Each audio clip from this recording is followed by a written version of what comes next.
Kamakailan ay nakaranas tayo ng pagtaas ng presyo ng bigas sa merkado at ilang magsasaka rin ang dumadaing dahil sa pambabarat umano sa kanilang mga ani.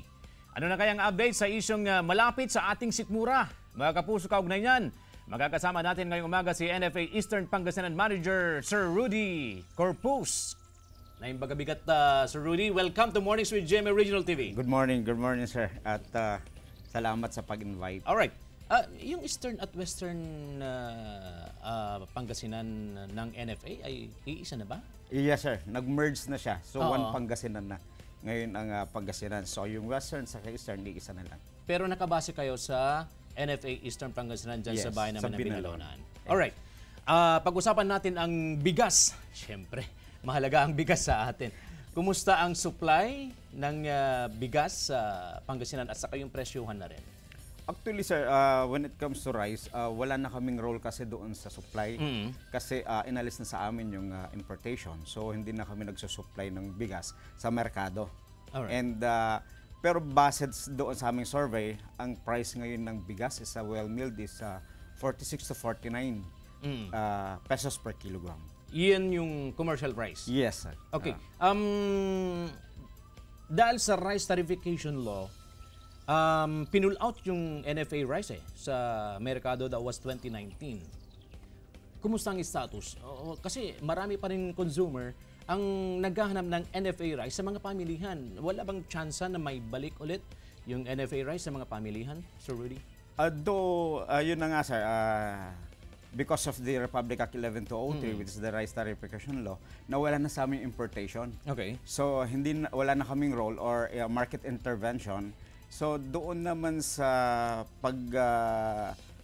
sa market, wala na rin kaming role kasi hindi na kami nag-inspect.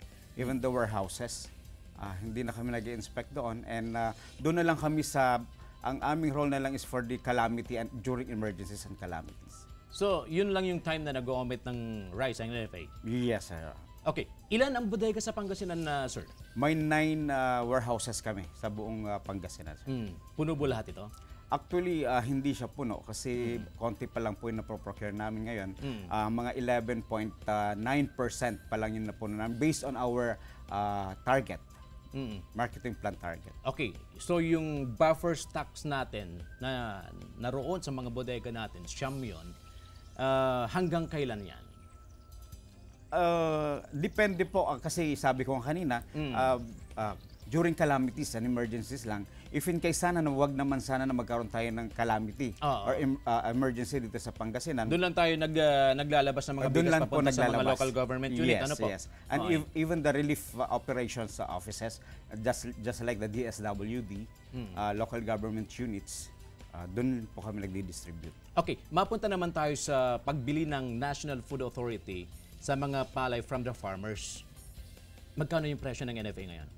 Actually, sir, ang base price namin is 19 pesos per kilogram. Okay. Pero meron tayong tinatawag na dinagdagan ni Pangulong Bongbong Marcos ng NFA Council. Siya kasi ang head ng NFA Council. So, dinagdagan niya ng 4 pesos. So, naging 23 pesos per kilogram. Per kilogram? Yes, sir. Okay. Doon sa base price na 19 plus 4. So, naging 23 pesos per kilogram.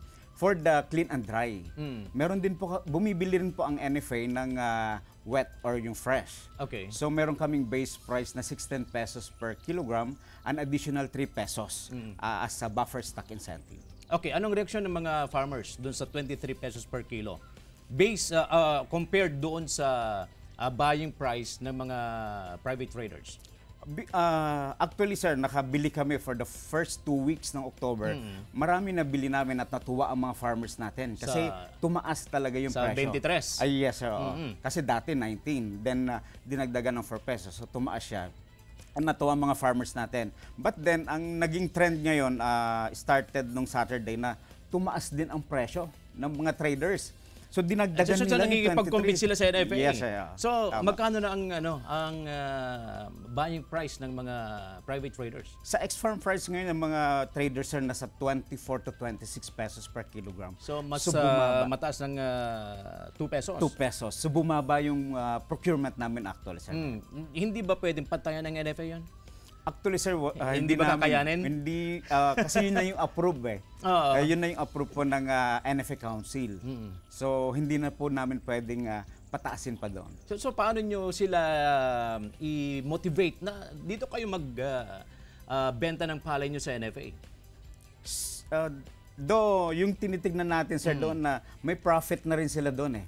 Ang mga farmers doon, masaya na sila dahil may profit na sila kasi ang production cost naman usually ng mga farmers is, sabi nila, is 12 to 15 pesos per kilogram. Okay. So, yung difference niya doon sa 24, may profit na sila.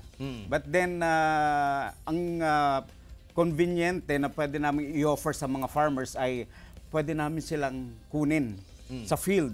I mean, meron kaming truck na pwedeng maghakot for free. Okay. Actually, nagpapasalamat kami sa provincial government of Pangasinan headed by our governor, Governor Gico, na nagbigay siya ng 2 trucks sa amin.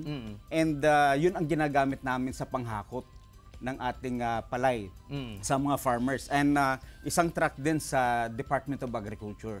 And meron kaming 2 trucks sa NFA own, sir. So yun ang ginagamit namin province-wide para hakutin yung mga produce ng ating mga farmers.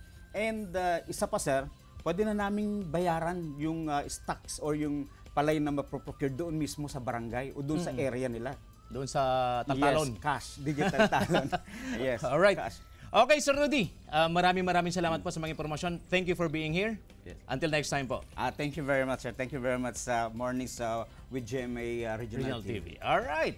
Mga kapuso, nakapanayam natin ang NFA Eastern Pangasinan Manager, si Sir Rudy Corpus. Diyan lamang po kayo mga kapuso, magbabalik ang Mornings with GMA Regional TV.